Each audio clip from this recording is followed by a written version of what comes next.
In 2018, fans of the Monster Hunter series were treated to the release of a brand new next-gen experience with the Monster Hunter World. It was the first Monster Hunter to reach a much wider audience and receive widespread acclaim for its visuals, creature designs, and accessibility. And for most people, Monster Hunter World was their very first Monster Hunter game, myself included. However, the game's publisher Capcom would provide a re-release 1 year later in the form of Iceborne, which added a brand new story, quality of life improvements, and lots of new monsters to hunt. Despite being marketed as a starting point for newcomers, a lot of people still find this game hard to jump into, but that's why I'm here. Hey, my name is Jude, and if you've never mounted the monster before, then I'm here to tell you what is Monster Hunter World Iceborne. So let's get that story out of the way, shall we? The game begins with us venturing off into the new world and introduces our co-workers named the A-list hunter, the handler, and serious handler. Yikes, your names are your job descriptions? That's rough, buddy. So we land in the new world, meet our cat sidekick, just go with it, and are given our main task of the game, hunting monsters. Shocker, I know. And honestly, aside from that, there's really nothing noteworthy about the plot itself.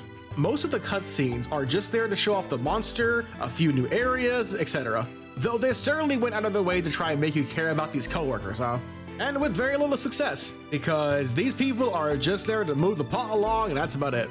So you may be thinking, well, okay, I'll just ignore the story and skip the cutscenes, right? Oh, if only they were that simple.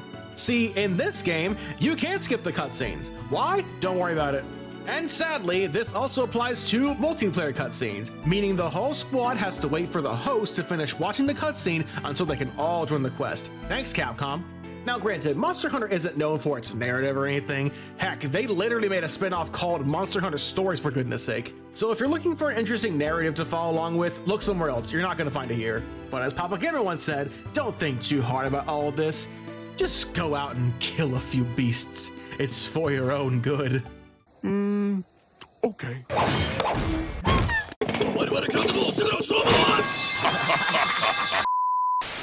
So yeah, blah blah blah, story sucks, gameplay time. In Monster Hunter World, you'll be playing as the hunter throughout the game. Not that hunter. You'll be accepting quests in your central hub area of either Astera or Celiana. You can receive assignments from your handler or the job board over here and depart on quests that have you capturing or killing giant bosses in the new world. And after completing a hunt, you're rewarded with a variety of materials to make weapons or armor for your unique hunter. And this is how Monster Hunter hooks the player with its gameplay loop. You'll be spending your time learning the monster's patterns and get better rewards so you can tackle even stronger monsters, and so on and so forth. However, you won't be able to get every piece of material you want from a monster on the first go around. So you'll have to tackle them a couple of more times to get everything that you want. Monster Hunter is designed to be very grindy. So if that's not what you're into, you're gonna have a bad time. But to those who are willing to push through it, you'll find a game that rewards you with some wonderful experiences. Now, one of the most important parts of every Monster Hunter is the ranking system. This can be leveled up by going out and completing the previously mentioned quests, and there are 3 ranks in total to level up. You start things off in low rank, and the best advice I can give here is to not bother with farming monsters too much, because the game will give you a free armor piece called the Guardian set, designed to get you through the base game as quickly as possible. Low rank is also very handholdy. You'll be spending most of your time learning about the new areas, a few mechanics, how monsters behave, and walking simulators. Yay! Thankfully, halfway through the game, you'll make it into the high rank, and this is where the monsters actually start putting up a bit of a challenge. They hit harder, have a few new moves, and you unlock a whole new locale to explore. However, and this is the worst part of the game here, early on in high rank, you'll be given a task where you have to look for these pink Rathian tracks. This is where the pace of the game grinds to a complete halt. If you don't know what you're doing, this can take a while to complete. If you're only looking for monster tracks, try to mix up with some optional or investigation quests to make things go by much faster. And Master Rank is where the real fun begins. This is where the Iceborne expansion begins. You unlock the superior hub of Celiana, where you hunt even tougher monsters, forge better armor and weapons, and there's even a point where your annoying handler goes away, and you get the vastly superior Serious Handler. Thank the Lord. If only she could be my permanent handler. I look forward to working with you. Hey, partner! Out of the way. Before we move on, let's talk about what you can do in the hub areas, because there's a lot of stuff that they just don't tell you about. There's the provision stockpile, which lets you buy an assortment of consumable items like potions, traps from monsters, ammo types, lamp oil, rope, bombs.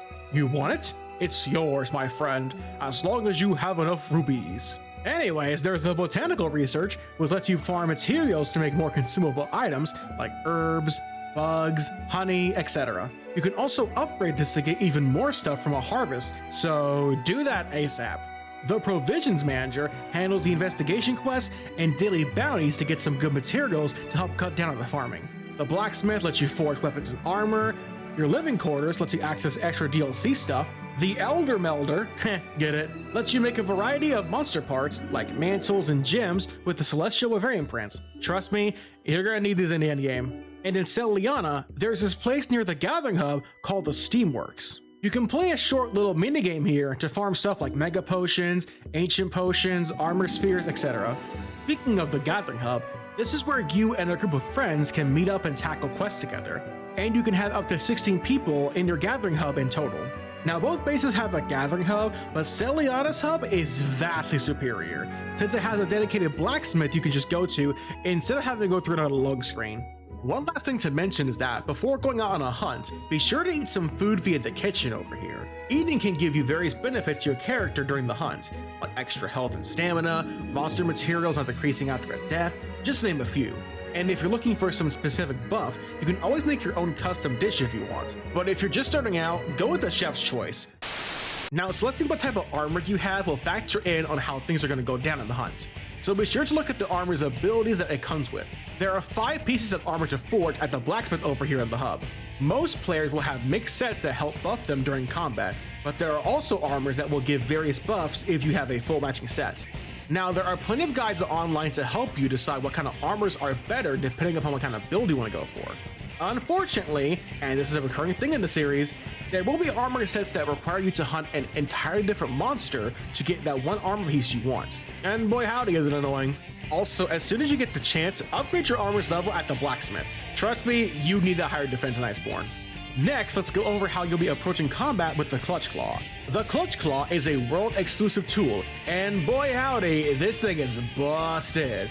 You can find materials on the ground like stones to shoot at the monster, bring down stalagmites, or hook onto the Colossus to do extra damage to the beast. On top of that, when a monster is not enraged, you can push the thing near a wall and throw it into one for a free knockdown and some bonus damage. Next, we have one of the most important parts of your playthrough, what kind of weapon you want to hunt with. There are 14 weapon types to choose from in the game, all of which play vastly different from one another. There are melee types and shooter types to pick from, and you'll need to keep an eye out for your weapon's sharpness gauge. There are 7 levels of weapon sharpness, and the higher your sharpness is, the less likely an attack is to bounce off a monster. And you can sharpen your weapon via the whetstone in your inventory. Most of the weapons are pretty easy to get the hang of, but there are a few that require a bit more understanding to learn. You've got your sword and shield weapon, which is a decent and fast weapon, while one of the most iconic weapons, the Greatsword, is a slow but high damaging blade that can be charged up to deal some of the highest damage in the whole game. The dual blades are fast hitting but low damaging swords that can deal a flurry of attacks to monsters. Or, you know, you could be a weeb and go with the longsword, like I am. This weapon is by far the most popular pick in the whole game. It has good offense, strong damage, and after an excellent counter, now you'll feel a little motivated. But if you're looking for a slower paced weapon, consider trying the Lance or Gun Lance. The Lance is a big old stick that gives the sword a poke to the monsters, while also blocking incoming attacks with the best shield in the whole game. And you can perform a powerful sprinting attack to close the distance on foes. Lances together, strong. Gun Lance is a bit more aggressive than its counterpart though. You can use these things here called shellings to blow the pants off of those monsters and guard incoming attacks just like the Lance. And boy howdy, it is glorious to watch everything around you explode. But if you want to pretend like you're playing a third-person shooter, there's also the bow gun, and heavy bow guns. And props to you if you can master these bad boys, because these things require you to learn about ammo coding and managing ammo count. Yeah, good luck with that.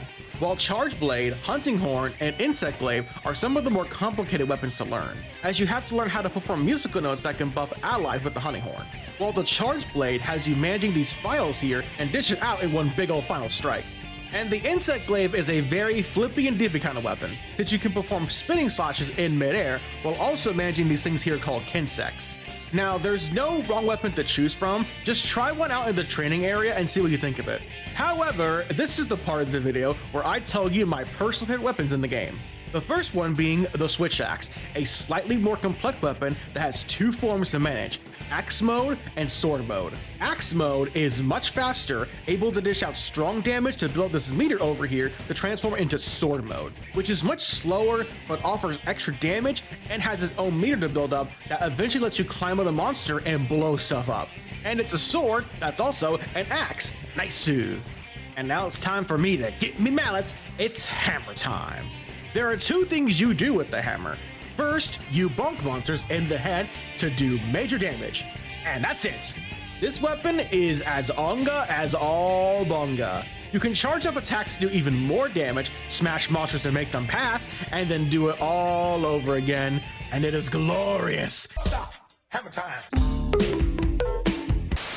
Let's go over the various locales in the game now, why don't we? There are 7 in total to explore, and they are massive. You can also find tracks of a monster you're looking for, and once you've found enough tracks, your scout guide will tell you where on the map they're located. Sometimes they'll guide you in the right direction, and sometimes they just can't make up their mind on where to go. Within the locales, you can find certain areas to set up a new camp to spawn from. Most zones will have at least one extra camp to build, which can be unlocked by completing side quests via the provisions manager over here.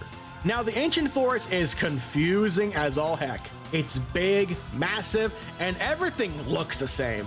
So you're probably gonna get lost in this place a lot. But hey, that's the whole point. And the Wildfire Waste is brought to you again by sand. It's everywhere. Get used to it. The Coral Highlands is bold and brash, while Rotten Vale belongs in the trash. And the Elder's Recess has used cool drinks to stave off the heat. While in the Hoarfrost Reach, you'll need to use these hot drinks to stave off the cold. That way you'll keep your stamina from depleting too quickly. And lastly, the Guiding Land is unlocked after being the main story of Iceborne. It's a backyard hodgepodge of all the previous locations fused together. And this place has been nicknamed the Grinding Lands for a pretty good reason, because you're gonna be here for a while. The Guiding Lands can be a bit confusing at first, but to put it simply, you can hunt monsters to level up specific locales in the area, and the more you fight, the tougher kind of monsters you can lure out via the handler over here. Each locale can reach a max level of 7, but they can't all be at level 7, so you can adjust them however you want. And you're gonna need those higher levels if you want to get certain materials, so get grinding. Now let's briefly go over the kinds of quests you can partake in this game. There are 6 types of quests in the game. Assigned quests, which are your main story quests, optional quests, which let you partake in a variety of tasks, like hunting monsters in a smaller arena, gathering materials in the world, and that's just to name a few. Investigations are quests that have you target a specific monster to get better rewards than just hunting them at random. However, a few of these may have special requirements, like not fainting more than once or twice, or capturing a specific monster. Then we have the event quests, and there are a ton of these to go around, like farming unique materials for weapons, crossover quests, or certain monsters only found in the post-game. There's also 2 siege quests in the game that rotate every few weeks against powerful elder dragons like Kuvetereth and Safi'jiiva. And finally, there are special assignments that are reserved for even more post-game fights like Deviljho and Brajong. And now let's go over some of the monsters you'll be encountering in the new world. There are a grand total of 94 in the whole game. There are 23 small monsters and 71 large monsters. The large monsters are the most noteworthy to mention, so I'll be going over them exclusively. After doing enough hits, a boss will run away to a different area, and after enough time has passed, they'll get exhausted, allowing you to get some free hits in. You can also do what's called KO damage to knock a foe down for a few seconds to get some extra damage. And after doing enough jumping attacks, there's a random chance you can mount a monster to get another KO in. You can also use the Clutch Claw here to tenderize a monster, which is the best way to break parts of the boss, like horns and tails and whatnot. If 2 monsters are nearby, there's a chance you'll encounter what's known as a turf war. There are a ton of unique turf wars in the game, and most monsters will have at least 1 or 2 to show off. On top of that, they'll also do a ton of damage to a monster you're hunting, making the quest go by much faster. Because who doesn't love watching 2 giant kaiju duke it out? Let me try not hurting him. Come on, old timer. You know you want a piece of me. And finally, several monsters will have what's known as subspecies and variants. Subspecies are monsters that are noticeable via alternate color schemes, but are much more hostile and aggressive than the originals, such as Rathalos to Azure Rathalos, and Zinogre to Stygian Zinogre. Variants are more powerful than their original counterparts, like Devil Joe to Savage Devil Joe, Rajang to Furious Rajang, and Nergigante versus Ruiner. Now let's discuss what classes of monsters there are in the game. There's bird wyverns like Kuliaku, Puke Puke, and Yuen Cowabunga. Then there's brute wyverns, which are very common in the game, like Anjanath, which is your first proper wall in the game. He's a giant pink T-Rex that will mess you up with his tail swipes and fire breath if you're not careful. Then there's Godzilla, I mean Devil Joe. This nightmare of a kaiju is what happens when you take a pickle and mix it with the Rick, because man oh man, this guy is aggressive as all heck. He can grab smaller monsters like Great Jagras and Dodogama and use them as a weapon like a butter knife. Help me. And he barbs Dragon Blight, which can lower your damage for a brief period of time. So you better watch out when this guy shows up.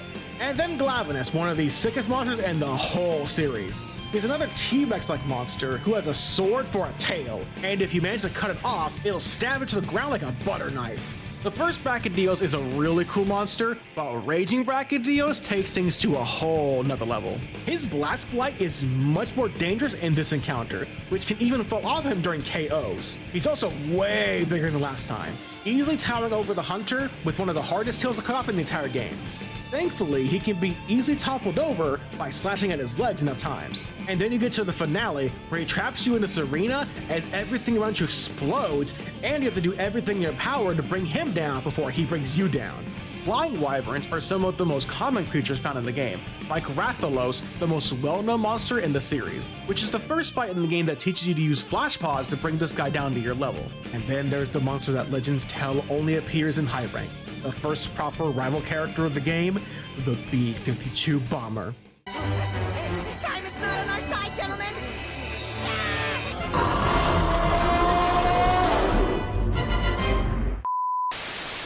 Yes, how could I not mention the far superior B-52 Bomber himself, Basilgoose. Please don't say his name 3 times. This creature first appears in high rank, and he is just there to blow everything up. Basilgoose will fly around, rain death from above with a plethora of exploding scales, which can easily cart the hunter if you're not careful. And if you thought that wasn't bad enough, in Iceborne, he gets a subspecies called Seething Basilgoose. Oh goody! This version is even angrier than Katsuki Bakugo and blows stuff up even more. Then there's a species that only has one monster type, the Monkey D. Luffy from DBZ himself, Rajang. This guy is the most unga bunga of all monsters. This dude eats Kirin horns for breakfast without any milk. And don't let his size deceive you. He may be small, but you better call Saul. Because man oh man, this guy will deck you so hard, you're gonna cart. This guy will attack you with Blanca Balls, Shoryukens, and has some of the best turf wars in the whole game.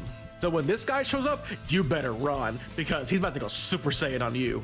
Next, we have the Elder Dragons, who are considered a natural disaster in the world of Monster Hunter, because these guys woke up and chose violence. The first dragon we'll talk about is Nergigante. He's the flagship boss of the game, and this guy will mess you up if you're not careful. Nergigante is a very aggressive Elder Dragon who isn't afraid to hurt himself during encounters. He can throw spikes at you which can deal blight damage, and the only way to get rid of it is to stay crouched for a limited time.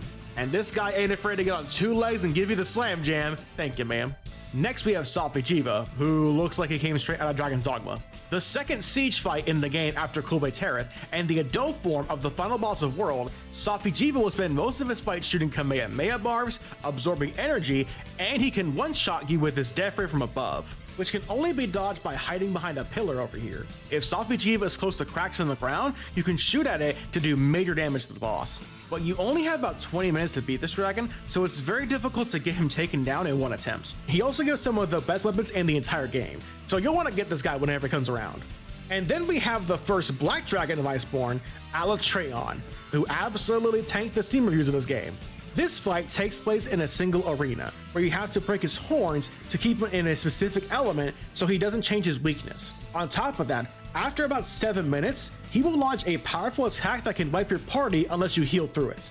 And depending on how much damage you do, will decide if you can continue the fight or not. Basically, he's the only DPS check in the game. However, Out of all the Elder Dragons, none of them compared to the mightiest fight of them all. The final monster added to Iceborne and the most dangerous black dragon in the game, Fatalis. Okay, so if you thought Alatreon was tough, wait until you hear about this guy. According to legend, a Fatalis is said to be strong enough to scorch the entire world. And they have a deep-rooted hatred for humanity, so they melt the remains of any hunter foolish enough to face them upon their scales, in an attempt to make a mockery of how the hunters wear the armor of the monsters they hunt. Just like Alatreon, you better be at your absolute best before taking on this black dragon. Fatalis will burn the pants off of any unprepared hunter that dares to challenge him. And he features the highest health pool of any fight in the game. You'll need to use every skill you've learned thus far to even stand a chance against him. You can throw Fatalis into walls, but he is the only monster that will not get knocked down when thrown over. There are, however, other ways to get a KO on Fatalis, like using enough cannon blasts on him and throwing down smoke bombs, plus throwing ballista to aim at his chest for max damage. You can also use the one-shot binders to stun him temporarily and get some free hits in. That being said, there's only one binder on the map, so use it wisely. And near the end of the fight, you can use the Dragonator to deal over 8k damage, and it's a guaranteed knockdown too. Oh, they give you plenty of stuff to take on this guy, but he can cart you real fast. His most dangerous attack is his mighty breath attack that will scorch the arena in flames, so duck and get behind cover. And when you beat him, if you beat him, you're rewarded with the best armor and weapons in the whole game. And after a long, hard-fought battle, Fatalis is somehow beaten. You did it, sir. I did it? He did it. You did it, sir. I did it! He did it. I did it! Atrocity is mine! Okay, so let's go over some tips and fun facts about the game, shall we? As soon as you get the opportunity, customize your radial menu for hunts. It acts as a shortcut to get to items like Mega Potions much faster than scrolling through the menu at the bottom right. While Mega Potions are a good way to heal, you can carry Max and Ancient Potions to heal much quicker in the heat of battle. You can craft these materials in the menu or at the supply boxes in the hub. Smoke Bombs, another crafting material, is a great way to get free damage on a monster, especially against Fatalis. You should also craft these two items here called Power Charm and Armor Charm, and equip them into your inventory ASAP. These will increase your strength and defense at all times during quests. There are side quests in the game to gain abilities like the Mantles. There are several Mantles in the game, but the best one is the Temporal Mantle, which will dodge attacks automatically and is a good way to stay safe during long attacks. After beating the main story of Iceborne, you can unlock layered armor to equip whatever armor you like without having to change your stats and abilities. But it will require new materials only found in the Guiding Lands. Speaking of the Guiding Lands, if you manage to max out an area to level 7 and then lure out a monster over there, it will always be tempered. The game features a lot of paid and free DLC, but thankfully it's all cosmetic stuff, like character customization options, emotes, and skins for your handler. The game also features a ton of crossover event quests. Several crossovers include Horizon Zero Dawn, Street Fighter V, The Witcher 3, Resident Evil 2, and the best one of them all, Final Fantasy XIV, which has a unique boss against a large monster, Behemoth. Oh, and in the RE2 quest, you can turn your handler into Mr. X. Because unlike Mr. X over here, handler's gonna give it to you. Knock, knock, open up the door, it's real. So hopefully this video has given you a good idea on what this game is and how it plays. If you wish to purchase this game, it is backwards compatible on both PS5 and Xbox Series, which runs the game at a much better frame rate than the PS4 and Xbox One versions. However, the best version is without doubt the PC version, which can run the game up to 120 FPS and 4K. Also, there's a ton of quality of life mods, like being able to skip the cutscenes. Thank you, modders. Monster Hunter World Iceborne is a fantastic game that brought the series into mainstream gaming and has since become Capcom's best-selling game of all time, and as of this recording has seen a recent player base increase on PC with the announcement of Monster Hunter Wilds scheduled for 2025. Thank you all so much for watching. Please like, comment, share, and subscribe, and I hope you have a blessed day. Happy hunting!